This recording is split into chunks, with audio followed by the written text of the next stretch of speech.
Good morning. This is KELOLAND on the go with all you need to know in news and weather as you start your day. Polls are now open for the South Dakota primaries. They go until 7 p.m. local time. KELOLAND's Ariana Schumacher joins us outside of a polling location in Sioux Falls. Ariana. Good morning. The polls opened just a few minutes ago. For Republican voters, they can vote for U.S. Senate, U.S. House, and Governor. Democratic and independent voters will only have a few local primaries for state House races in District 11 and District 26A. All parties can vote on Amendment C. KELOLAND News is your local election headquarters. You can keep up to date with all things election on air and online at KELOLAND.com. Reporting in Sioux Falls, Ariana Schumacher, KELOLAND News. Thank you, Ariana. Along with statewide races, voters in multiple counties will also be choosing between candidates for county races. Pennington County and at least 9 other counties have primary races for sheriff. Two of the state's most populated counties, Minnehaha and Lincoln, have primary races for auditor. The state's least populated county, Jones, had 4 people file for commissioner at large. A KELOLAND.com original story by Ray Yost has details on the primary races in counties across South Dakota. We will bring you the results on KELOLAND.com and bring you live updates throughout the evening on KELO TV. We'll then hear from the winners tonight at 10 and tomorrow on KELOLAND This Morning. Well, now let's send it over to meteorologist Brian Karstens for a check of this morning's forecast. Good morning, Brian. All right, good morning. As we look at weather today, well, a few more pockets of rain are possible, especially in western South Dakota, where yesterday we had some flare-ups and some hail, actually, in Rapid City, some nickel-size hail, also a few storms down around Pine Ridge that produced even locally golf ball-size hail. So, unfortunately, it looks like some of those same parameters will be in place today.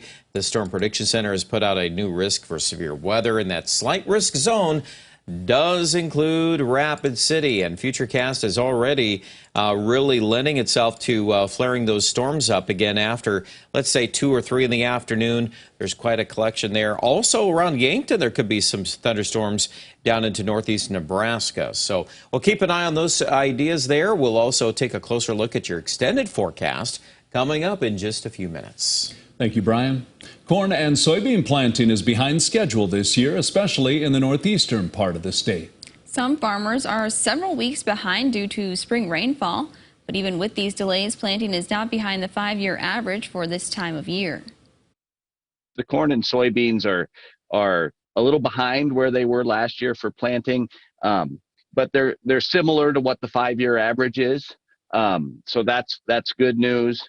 For those behind in planting, South Dakota DANR encourages them to be in contact with the Farm Service Agency and USDA about the Prevent Plant program. Officials with the Sioux Falls School District are already preparing for the 2022-23 school year. Right now, they're needing to fill about 25 positions in special education. To help recruit and retain employees, the district will be offering a hiring bonus. We have a $5,000 hiring bonus for special education teachers. So that would be someone coming new to our district. The district is also offering a $5,000 sign-on bonus for all current teachers who are willing to transfer to a special education position. Plus, current SPED employees will receive an additional $2,000 this year, next year, and the year after as incentive to stay in special education. In an update to a story we brought you late last week, a Sioux Falls man is behind bars in connection to the evacuation of the Empire Mall. Sioux Falls police say 31-year-old Daniel Brisbane faces a disorderly conduct charge. Officers were called to the mall on Friday for a suspicious package.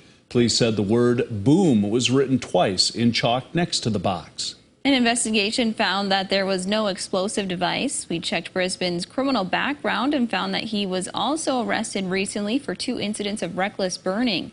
In April, he was accused of starting a fire in the street near 41st and I-29. Also in September 2021, he was arrested for reportedly trying to set a tree and bush on fire by using hand sanitizer. 3 people, including a person from South Dakota, face a list of serious charges, accused of kidnapping an FBI specialist. The crimes happened May 6 near Red Shirt, South Dakota.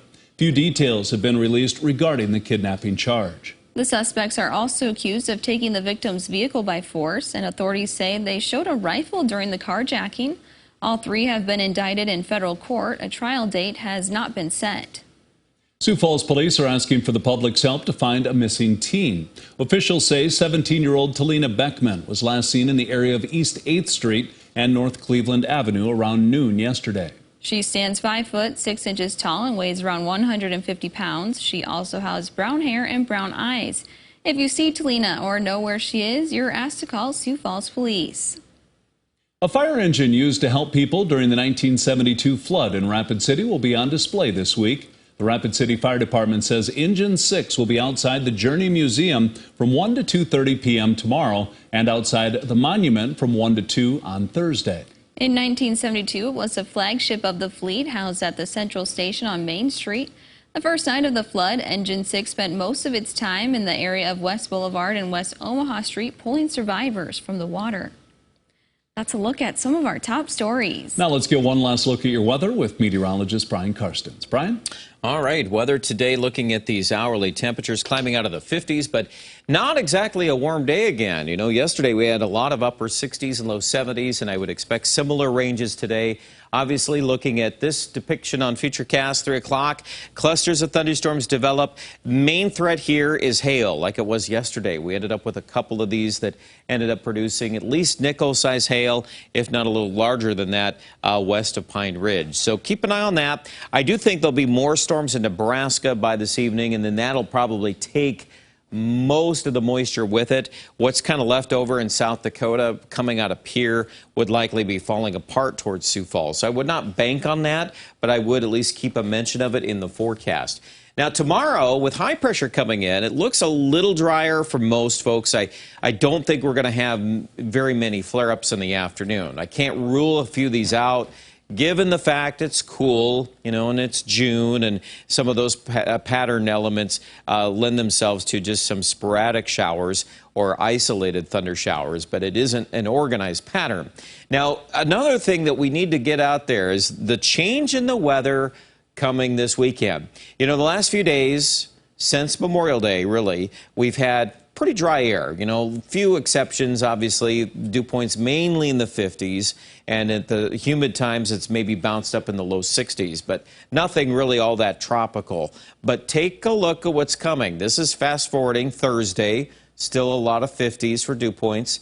Friday, probably same story, but Saturday, well, here we go. Now we're starting to jump. Some 60s, you're going to feel that.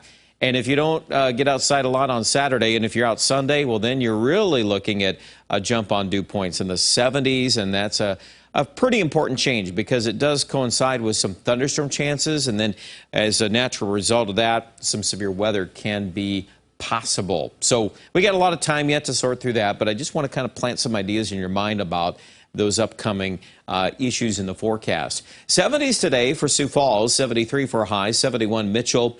The 7-day forecast, while we're starting below average, we're going to end above average by Sunday and Monday with the heat and humidity and the storm chances that come with it.